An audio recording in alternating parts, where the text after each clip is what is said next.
Every market looks obvious in hindsight, but the moments that truly matter, the beginnings, the turning points, the crises, rarely feel that way when you're living through them.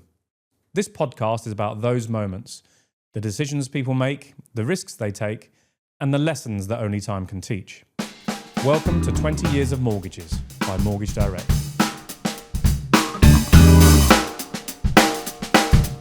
By 2009, the economic shock had already happened.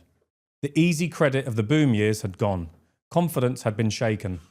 And for international buyers, the process of purchasing in Spain had become slower, more cautious, and much harder to read. In markets like that, the old way of doing things stops working.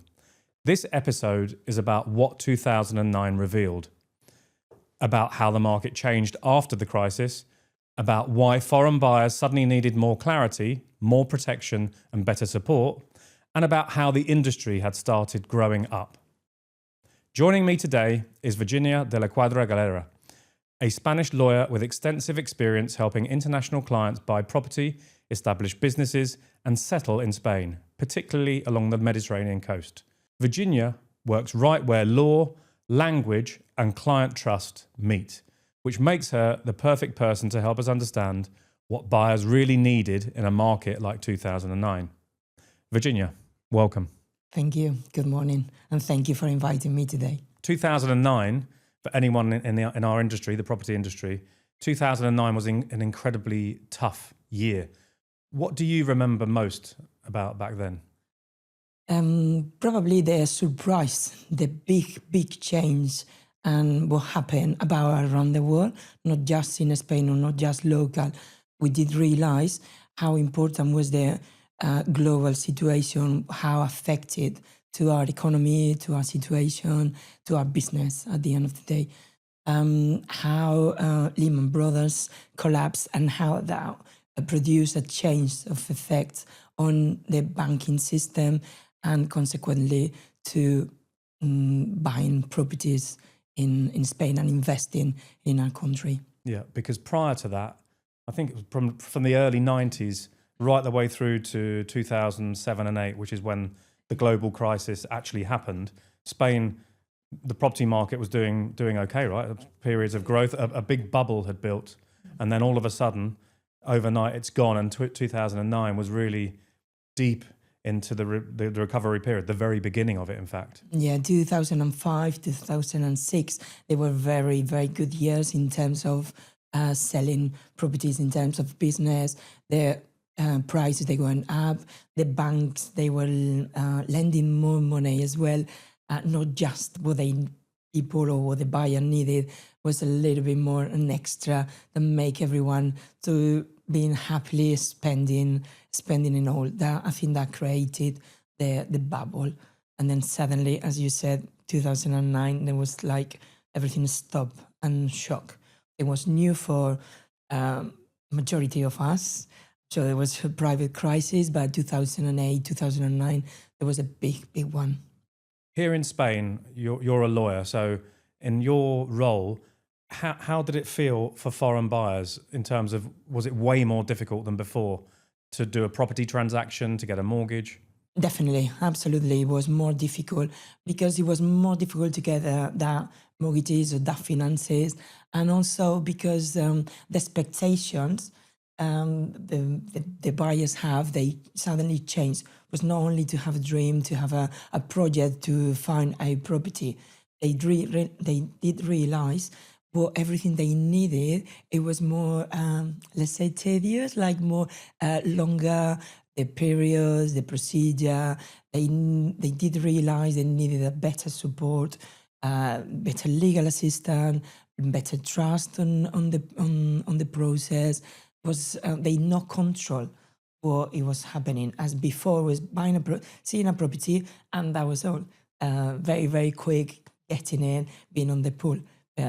From 2009, everything there, it changed. Okay. So, and as a lawyer, you've got all this stuff going on economically all around the world, and the buying process has changed, as you've just explained. Mm-hmm. So I'm guessing it felt quite fragile from your perspective and also from the buyers, your clients. Could it kind of fall apart? People got so nervous that they would pull out of the process? Yeah, of course, it was more fragile. It was more time to spend with the client, more time for them to understand what they needed as well. Also, they needed to understand the weight on the documentation. It was harder than before. Everything matter. Any change, any documents, any changes. For example, having the square meters registered or no, if it was the swimming pool registered, was the boundaries, who you have next to it, the encumbrances. Before that point, everything was valid. But from then, the banks, they were more conscious before lending you any amounts, any money. So the documents, the contracts matter. They have more weight on the whole transaction.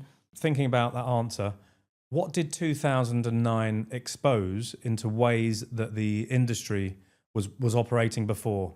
It was showing how lightly the legal was taken into consideration. Also, how weak was valuations, procedure, everything was valid. And also, people didn't realize, everybody was talking about how prices was increasing because there was not enough offer for the demand, and the prices was up and up and up, and nobody stopped and asked why and where we going to. And 2009 was like a big water splash to make everybody to stop and did realize that everything matter, especially having a good legal assistant. Did buyers ever wonder or not understand what they were actually signing when they're going through a purchase process? I would say no. Probably there is many different factors. Mainly is the culture. The process here in Spain is completely different to their own country, and still nowadays many people assume, like, as is being done in my country, it should be done here. Many things are similar, but the process, as we know, is slightly different, and they realize, or they trust what was verbally said, and not always can trust what is being said. We should trust what the documents saying. Yeah. You know, what you can justify, what you can justify in case there's any issues. I always said, if everything goes smooth, there is no problem, there is no problem. But we need to think ahead in case something happens.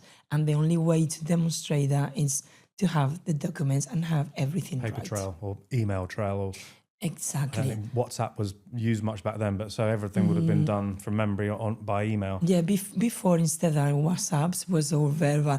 Oh, don't worry. Oh, don't worry. Oh, this is fine. This is how it works in Spain. But the truth is that is not valid later on. Absolutely. And that's sorry. why you need a trustworthy, efficient and hardworking lawyer to be on your Precisely. side, don't you? And not somebody that's trying to get the deal pushed through as quickly as possible. It could be in anyone's interest, the estate agent, their own financial benefit. That I always say that it's not because I don't want you to buy the property. If you have selected that property, I'm going to do as much as I can for you to buy, because that is the one you've chosen. However, I have to protect your interest, and I need to explain to you what is a contract, the difference of contract, because a word can change. They hear many times, don't worry, you don't need a lawyer. I've been doing this for the last 20 years.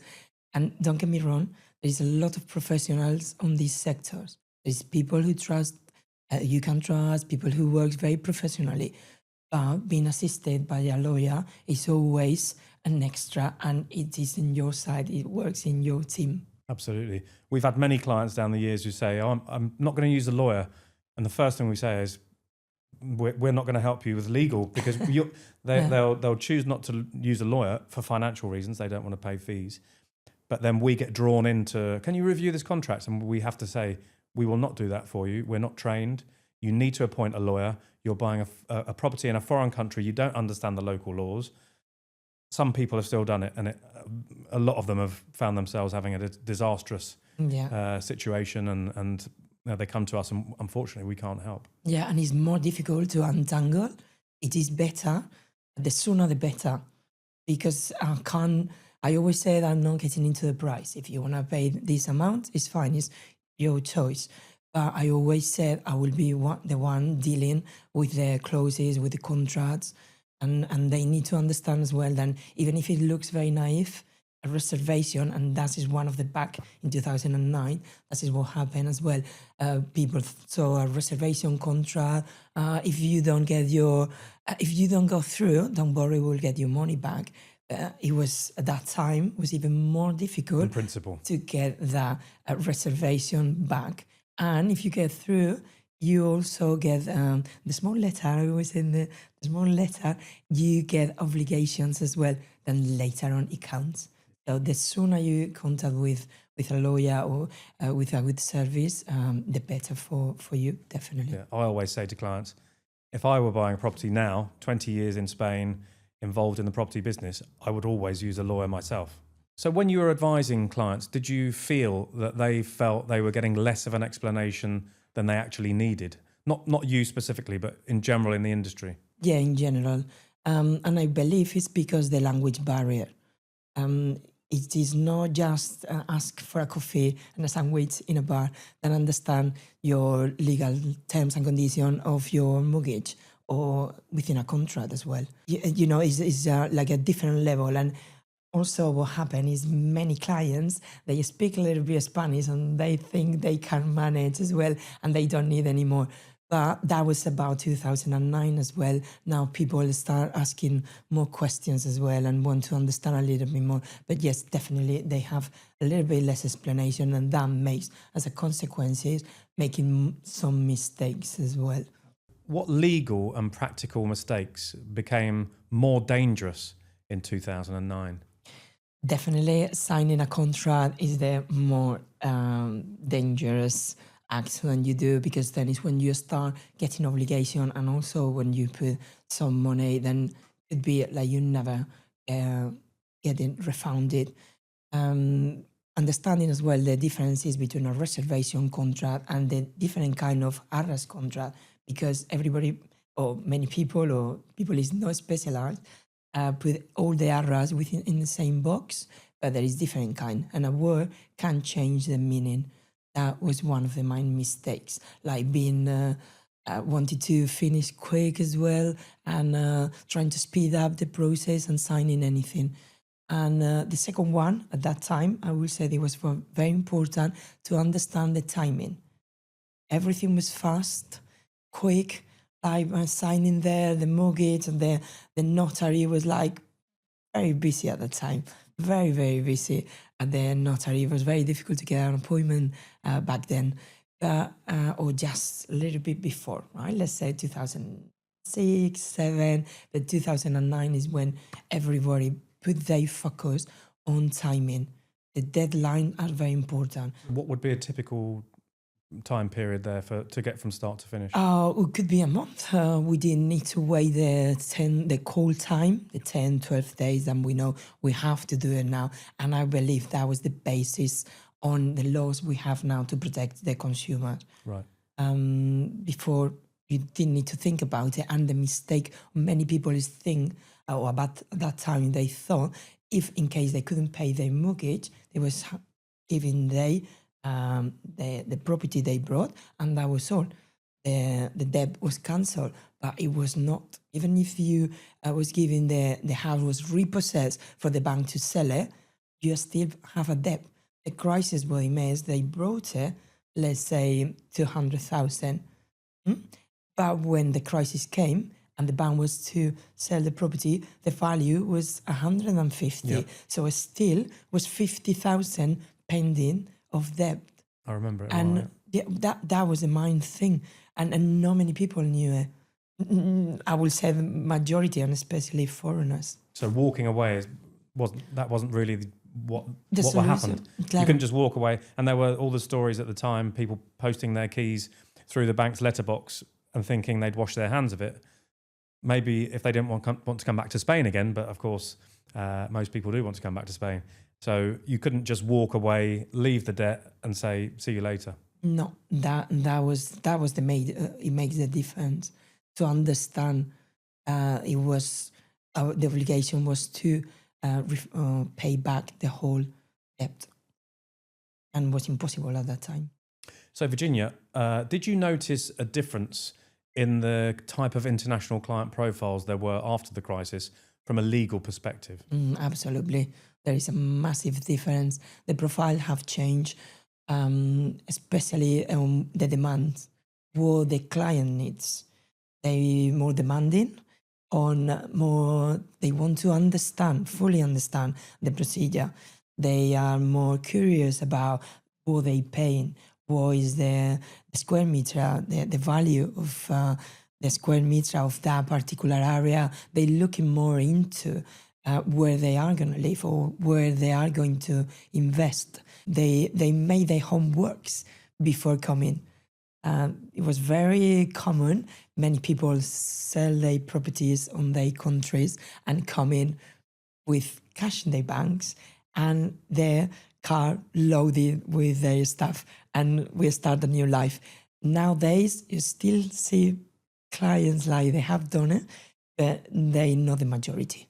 They will say this, the percentage is much lower. They are more conscious, and from a legal point of view, they want to fully understand. Sometimes I said, I'm not here to give a lesson about civil law, but also I empathize and I'm trying to explain as much as I can for them to make sure when they sign, they fully understand and they know what they're getting obliged to. Because a lot of people nowadays, I mean, they used to call inspection visits. So people come over, look at a property and almost select one while they're here for a week or even a weekend and buy it. Whereas nowadays, like now in 2026, almost 20 years later, people come over and they might even rent a property for 6 months, suss out the area. Do they like the area, even the barrios of the city or the villages down the coast? Do they really like it? Are the facilities good? What's it like at night time if it's a built-up area? All these types of things, which they never did before. Never. And things like, I always recommend as well, things like knowing about not just your neighborhood, also knowing about your building. Things like requesting las actas de la comunidad de propietarios. Sometimes sounds like, maybe this is too much, but this is very important to understand who's going to be your neighbor, what is the community has agreed for the next step for improving on what your cost is going to be for the next 4 or 5 years. Before, nobody was looking into these kind of details that it could make the difference as well. But they want to know it. And also, I would say, as I said before, they do their homework and they come and make you questions. What about this license? What about this one? Sometimes they come from all list. The law changed as the life changed. The law also changed. So the licenses, they are called differently. Some of them, they are new, although you don't longer need to request it. But still, you can see like they asking more questions about law and about the contracts, definitely. Do you think that clients were still seeing Spain as a dream, or was it something they would consider much more carefully? And when I asked that question, I'm thinking at that time, things were in a mess. Property prices were going down, so ordinarily, most people would wait, but others would see maybe opportunities. You might have pensioners who this was their dream, and it's now or never because of their age. What's your view on this? It is a dream. It still is a dream for many, many people. They say Spain like a perfect combination, especially in the Mediterranean. Now we can see they're buying all around Spain, from San Sebastian to Cadiz or the Balearic Islands. It's the whole Spain. I would say it's a dream. It has the perfect combination. We are in Europe. We have services. We have the sun. We have the houses still better prices than on their own countries. And with these pensions, they can still come in here. But at that time, the gap was even bigger. The prices, the house prices, it was much lower than nowadays. The percentage, if I read properly, the last estimate from the notaries has been 21% of the buying of the transactions has been signed by foreigners. It's a very high percentage. Before it used to be high, but not that much. I would say half in the 20 years has doubled. So there still is a dream. Sorry, it's a dream, but more conscience. As I said before, people still looking into it a little bit before than coming here. They making the plans and they planning their trips and using their holidays to rental or to spend sometimes in different areas. And it's quite common to drive along Spain to see if I want Catalonia or Valencia, Andalusia. And also as well, I forget to mention the taxes. That is a big thing now. They asking what the difference is about your health tax, el impuesto de transmisiones, the stamp duty. That makes, even if it's a 2 or 3%, sometimes it makes them think where they want to settle, if it's in Valencia or if it's in Andalusia. So they're focused a lot more than they ever were back then on the details, not just on the property, everything around what a lifestyle would look like for them if they've got children, how old are they going to need healthcare, all these things that maybe in the past people just jumped in, we want that property without necessarily thinking about any of that stuff. Was the beach and a hospital, a close hospital by, that was the maximum. I remember people would say that people would leave their brain on the plane. Yes, I do remember. So we'd had 17, 18 years of price increases, and then all of a sudden the whole market's gone into reverse, if you like, and dropping in 5 to 10% a year. We're in the depths of the economic crisis, and Spain has been hit particularly hard. Do you think that lower prices created opportunity, or were people holding back more because they were just uncertain about all this risk? As always, there is different profiles. There's people who has the funds to invest and was the perfect moment to do it because the prices were very low. And if you permit me the license to mention a sentence from Churchill, who said, "Never let a good crisis to waste." So that was a perfect moment to invest. So it was a perfect moment. However, as always, low prices, sometimes if you don't have the proper assistance, could mean higher risk. So again, it was a balance. Like you need to make sure what you're buying, but definitely on the profiles, because people was making good profit on invested on good properties on very low prices. Because the prices didn't really start to recover. I think it was around 2013.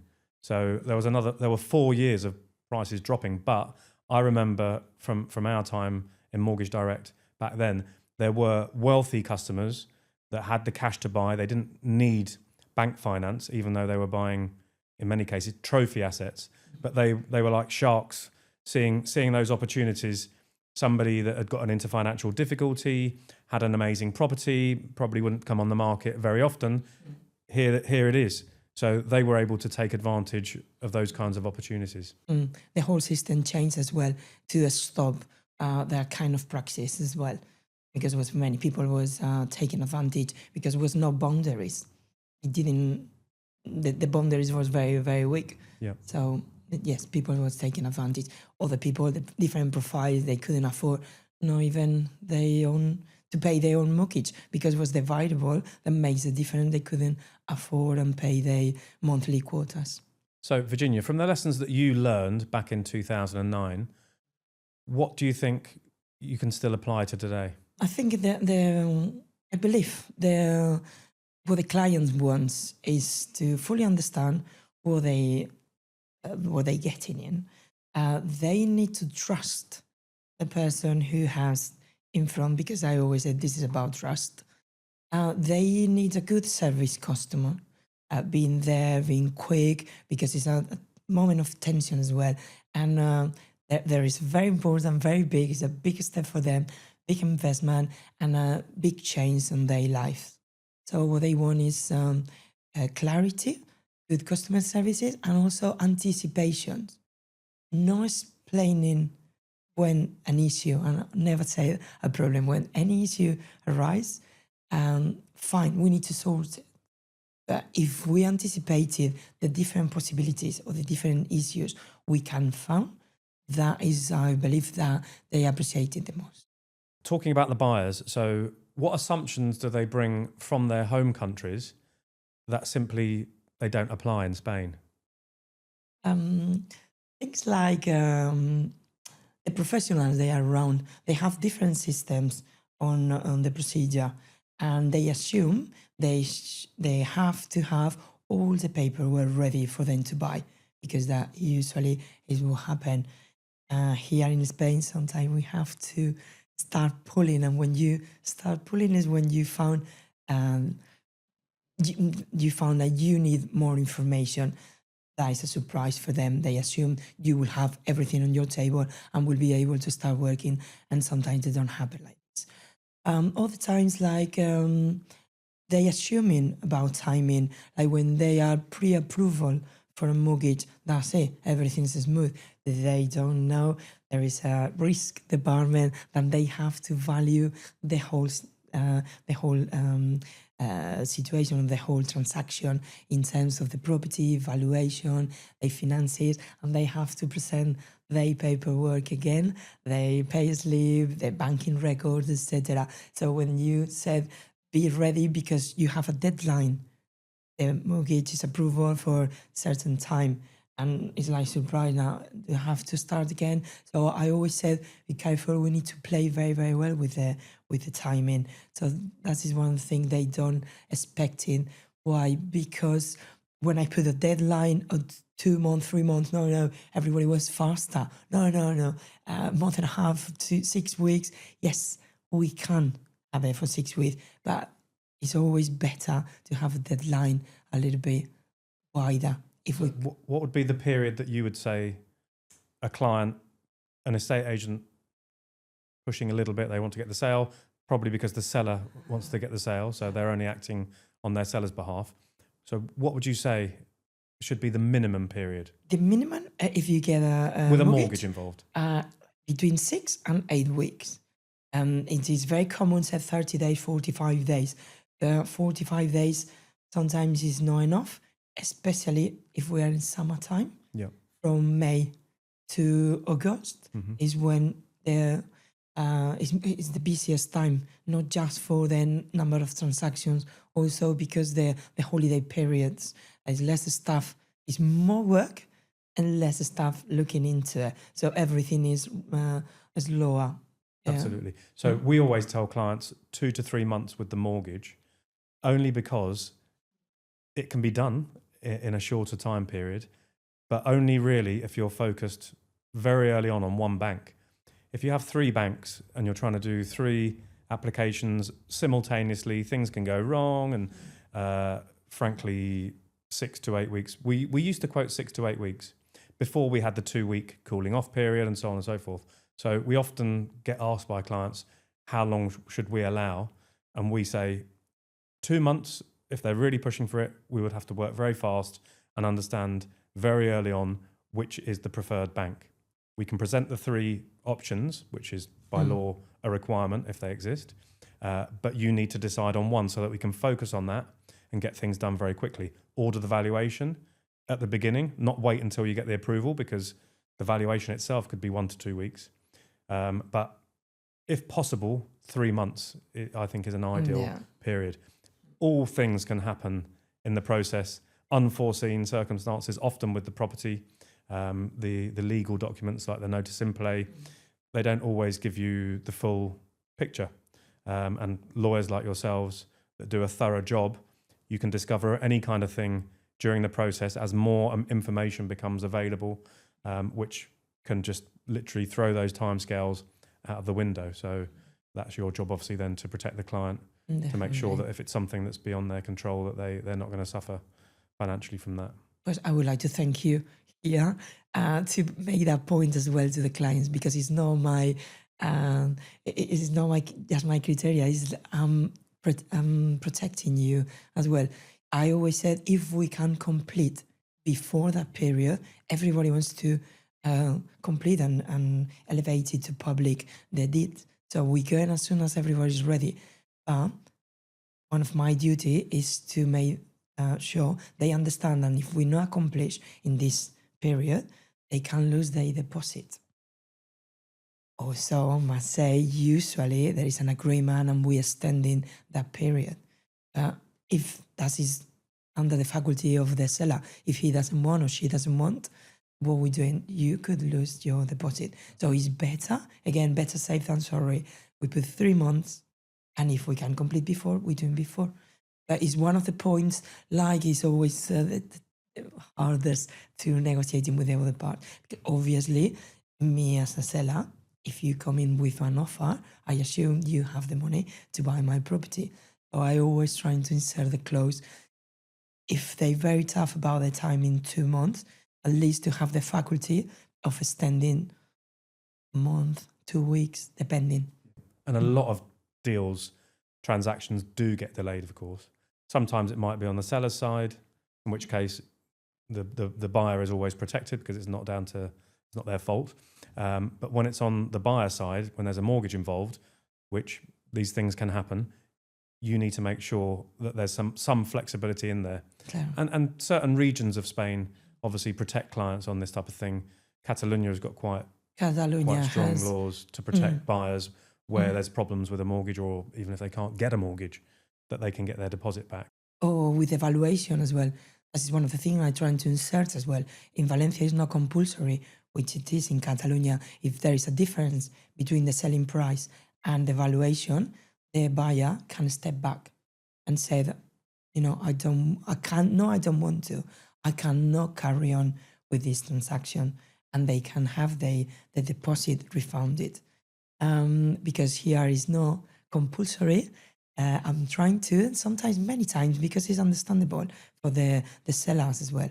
And even if the demand is very high, still selling a property takes time. And when you see a foreign potential buyer and who has a good profile and is looking forward buying your property, you have to be a bit flexible as well to make sure it's a win-to-win for everybody. But everybody has to be a little bit flexible. Absolutely. Because for the buyer, there's a huge amount of money involved, 10% of the price. Quite often, buyers will push themselves to their limits, their financial limits. So it represents, in some cases, their entire life savings on the line. So you think those contractual elements, if they're not protected, I mean, it can be a very grave situation for them. What 2009 reminds us is that after a market shock, the real test is not who survives the headlines, it's who adapts properly afterwards. For international buyers, that adaptation mattered enormously, because when finance became harder, every decision had to be clearer. Every risk had to be better understood, and every professional involved had to raise their standards. In that kind of market, people don't just need legal answers, they need clarity, they need calm, and they need someone they can trust. Virginia, thank you. That was a thoughtful, grounded, and valuable conversation. This was Chapter 4 in 20 years of mortgages by Mortgage Direct. Each episode explores a moment that shaped how international buyers navigate Spain, and what those moments still teach us today. Thank you for listening. We'll see you in the next chapter.